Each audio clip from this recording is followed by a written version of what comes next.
Bapak, Ibu, dan saudara-saudariku yang terkasih dalam Tuhan kita Yesus Kristus, salam sejahtera untuk kita semua.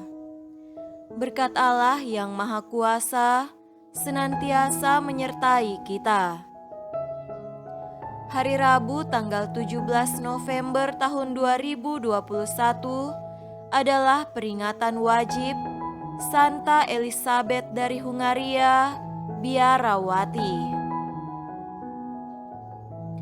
Elizabeth dari Hungaria yang lahir pada tahun 1207 merupakan seorang putri raja yang dinikahkan dengan putra Raja Herman pertama dari Thuringia, Jerman Barat. Selagi hidup dengan suaminya, Elizabeth tetap hidup sederhana, tidak seperti penghuni istana lainnya yang serba mewah.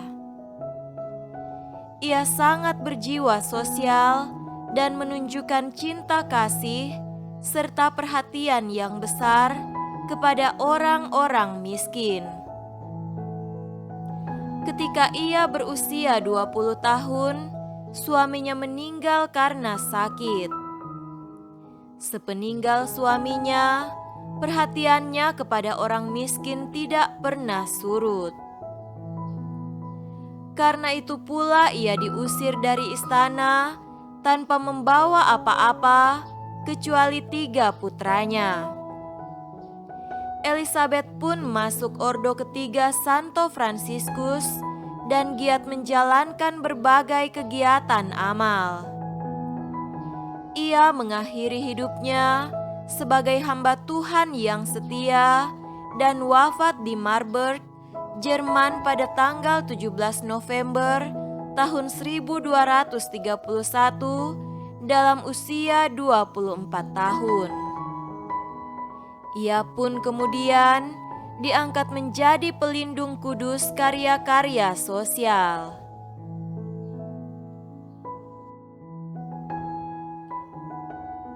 Marilah kita mendengarkan dan merenungkan bacaan-bacaan kitab suci. Bacaan pertama dari kitab kedua Makabe, pasal 7, ayat 1, dilanjutkan dengan ayat 20 sampai 31. Terjadi pula yang berikut ini. 7 orang bersaudara serta ibu mereka ditangkap. Lalu dengan siksaan cambuk dan rotan mau dipaksa oleh sang raja untuk makan daging babi yang haram. Tetapi terutama ibu itu sungguh mengagumkan secara luar biasa. Ia layak dikenang-kenangkan baik-baik. Ia mesti menyaksikan ketujuh anaknya mati dalam tempo 1 hari saja. Namun demikian, itu ditanggungnya dengan besar hati oleh sebab harapannya kepada Tuhan. Dengan rasa hati yang luhur, dihiburnya anaknya masing-masing dalam bahasanya sendiri, penuh dengan semangat yang luhur. Dengan semangat jantan, dikuatkannya tabiat kewanitaannya, lalu berkatalah ia kepada anak-anaknya, "Aku tidak tahu bagaimana kamu muncul dalam kandungku. Bukan akulah yang memberi kepadamu nafas dan hidup atau menyusun bagian-bagian pada badanmu masing-masing. Melainkan pencipta alam semestalah yang membentuk kelahiran manusia dan merencanakan kejadian segala sesuatunya. Dengan belas kasihannya, Tuhan akan memberikan kembali roh dan hidup kepada kamu, justru oleh karena kamu kini memandang dirimu bukan apa-apa demi hukum-hukumnya.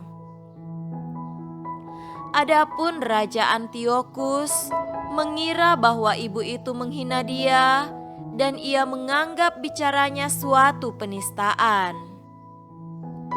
Anak bungsu yang masih hidup itu tidak hanya dibujuk dengan kata-kata, tetapi sang raja juga menjanjikan dengan angkat sumpah bahwa anak bungsu itu akan dijadikannya kaya dan bahagia, asal saja ia mau meninggalkan adat istiadat nenek moyangnya. Bahkan ia akan dijadikannya sahabat raja dan kepadanya akan dipercayakan pelbagai jabatan negara. Oleh karena pemuda itu tidak menghiraukannya sama sekali, maka sang raja memanggil ibunya dan mendesak supaya ia menasehati anaknya demi keselamatan hidupnya. Sesudah ia lama mendesak, barulah ibu itu menyanggupi untuk meyakinkan anaknya. Kemudian ia membungkuk kepada anaknya, lalu dengan mencemoohkan penguasa yang bengis itu, berkatalah ia dalam bahasanya sendiri, "Anakku, kasihanilah aku yang 9 bulan lamanya mengandungmu dan 3 tahun lamanya menyusuimu. Aku pun sudah mengasuhmu dan membesarkanmu hingga umur sekarang ini dan terus memeliharamu. Aku mendesak ya anakku, tengadahlah ke langit dan ke bumi dan kepada segala sesuatunya yang kelihatan di dalamnya. Ketahuilah bahwa Allah tidak menjadikan kesemuanya itu dari barang yang sudah ada. Demikian pun bangsa manusia dijadikan juga. Jangan takut kepada algojo itu. Sebaliknya, hendaklah menyatakan diri sepantas kakak-kakakmu dan terimalah maut itu, supaya aku mendapat kembali engkau serta kakak-kakakmu di masa belas kasihan kelak." Ibu itu belum lagi mengakhiri ucapannya itu, maka berkatalah pemuda itu, "Kamu menunggu siapa? Aku tidak mentaati penetapan raja. Sebaliknya, aku taat kepada segala ketetapan Taurat yang sudah diberikan oleh Musa kepada nenek moyang kami. Niscaya baginda yang menjadi asal-usul segala malapetaka yang menimpa orang-orang Ibrani tidak akan terluput dari tangan Allah." Demikianlah sabda Tuhan. Syukur kepada Allah.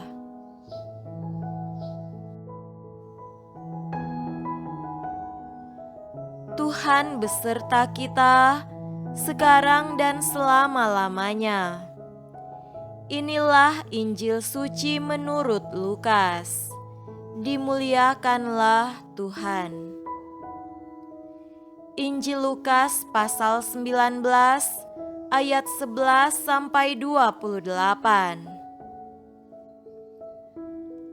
Untuk mereka yang mendengarkan Dia di situ, Yesus melanjutkan perkataannya dengan suatu perumpamaan, sebab Ia sudah dekat Yerusalem dan mereka menyangka bahwa kerajaan Allah akan segera kelihatan. Maka Ia berkata, ada seorang bangsawan berangkat ke sebuah negeri yang jauh untuk dinobatkan menjadi raja di situ, dan setelah itu baru kembali. Ia memanggil 10 orang hambanya dan memberikan 10 mina kepada mereka, katanya, "Pakailah ini untuk berdagang sampai aku datang kembali." Akan tetapi orang-orang sebangsanya membenci dia, lalu mengirimkan utusan menyusul dia untuk mengatakan, Kami tidak mau orang ini menjadi raja atas kami." Dan terjadilah ketika ia kembali, setelah ia dinobatkan menjadi raja, ia menyuruh memanggil hamba-hambanya yang telah diberinya uang itu untuk mengetahui berapa hasil dagang mereka masing-masing. Orang yang pertama datang dan berkata, "Tuan, mina tuan yang satu itu telah menghasilkan 10 mina." Katanya kepada orang itu, "Baik sekali perbuatanmu itu, hai hamba yang baik. Engkau telah setia dalam perkara kecil, karena itu terimalah kekuasaan atas 10 kota." Datanglah yang kedua dan berkata, "Tuan, mina tuan telah menghasilkan 5 mina." Katanya kepada orang itu, "Dan engkau kuasailah 5 kota." Dan hamba yang ketiga datang dan berkata, "Tuan, inilah mina tuan, aku telah menyimpannya dalam sapu tangan. Sebab aku takut akan tuan, karena tuan adalah manusia yang keras. Tuan mengambil apa yang tidak pernah tuan taruh, dan tuan menuai apa yang tidak tuan tabur." Katanya kepada orang itu, "Hai hamba yang jahat, aku akan menghakimi engkau menurut perkataanmu sendiri. Engkau sudah tahu bahwa aku adalah orang yang keras, yang mengambil apa yang tidak pernah aku taruh, dan menuai apa yang tidak aku tabur. Jika demikian, mengapa uangku itu tidak kau berikan kepada orang yang menjalankan uang? Maka sekembaliku aku dapat mengambilnya serta dengan bunganya." Lalu katanya kepada orang-orang yang berdiri di situ, "Ambillah mina yang satu itu daripadanya dan berikanlah kepada orang yang mempunyai 10 mina itu." Kata mereka kepadanya, "Tuan, ia sudah mempunyai 10 mina." Jawabnya, "Aku berkata kepadamu, setiap orang yang mempunyai, kepadanya akan diberi, tetapi siapa yang tidak mempunyai, daripadanya akan diambil juga apa yang ada padanya. Akan tetapi, semua seteruku ini yang tidak suka aku menjadi rajanya, bawalah mereka kemari dan bunuhlah mereka di depan mataku." Dan setelah mengatakan semuanya itu, Yesus mendahului mereka dan meneruskan perjalanannya ke Yerusalem. Demikianlah sabda Tuhan. Terpujilah Kristus.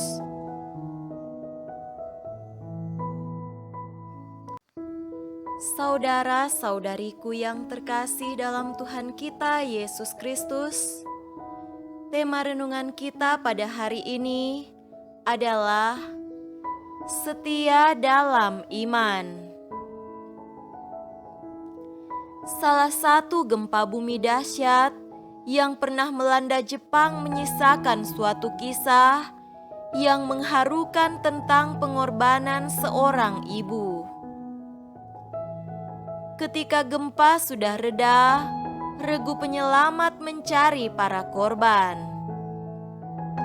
Ketika tiba di reruntuhan sebuah rumah, mereka menemukan seorang wanita muda, pemilik rumah, menunduk ke arah depan dengan tangan seperti memeluk sekaligus melindungi sesuatu. Mengira perempuan itu masih hidup, regu penyelamat mencoba mengangkatnya. ternyata wanita itu telah meninggal. Terlihat seorang bayi yang berusia sekitar 3 bulan sedang tertidur nyenyak. Yang mengejutkan ialah di dalam balutan selimut bayi terbaca, "Jika engkau hidup, engkau harus ingat bahwa ibu sangat menyayangimu." Suatu kisah pengorbanan luar biasa dari seorang ibu demi anaknya. Saudara-saudariku terkasih, bacaan pertama dari 2 Makabe mengisahkan tentang pengorbanan seorang ibu serta 7 anaknya yang ditangkap, disiksa dan dipaksa untuk mengingkari hukum Taurat Musa dengan makan daging babi yang haram. Sang ibu dipuji. Ibu itu sungguh mengagumkan secara luar biasa. Ia layak dikenang baik-baik karena ia meletakkan harapan kepada Tuhan. Ia menguatkan anak-anaknya untuk tidak mentaati perintah Raja Antiokus, tetapi harus mentaati hukum-hukum Tuhan yang pada waktu yang tepat akan memberikan kembali roh dan kehidupan. Walaupun mereka dibujuk rayu dan diberi janji muluk-muluk, namun mereka tidak takut akan ancaman kematian. Suatu pengorbanan hidup demi suatu nilai yang luhur. Mereka berani memilih mengorbankan hidup mereka di dunia karena mereka mempunyai iman dan pengharapan akan kebangkitan kelak, yakni roh dan kehidupan yang baru. Kisah-kisah kemartiran menjadi warna khas perjalanan gereja sepanjang sejarahnya. Setiap zaman membuahkan martir-martir yang pengorbanannya menjadi benih-benih pertumbuhan dan perkembangan gereja. Mereka mewariskan teladan luar biasa tentang keberanian heroik yang tetap kita butuhkan sekarang. Dalam hal-hal manakah kita bersedia dan rela berkorban demi iman kita? Semoga demikian. Amin.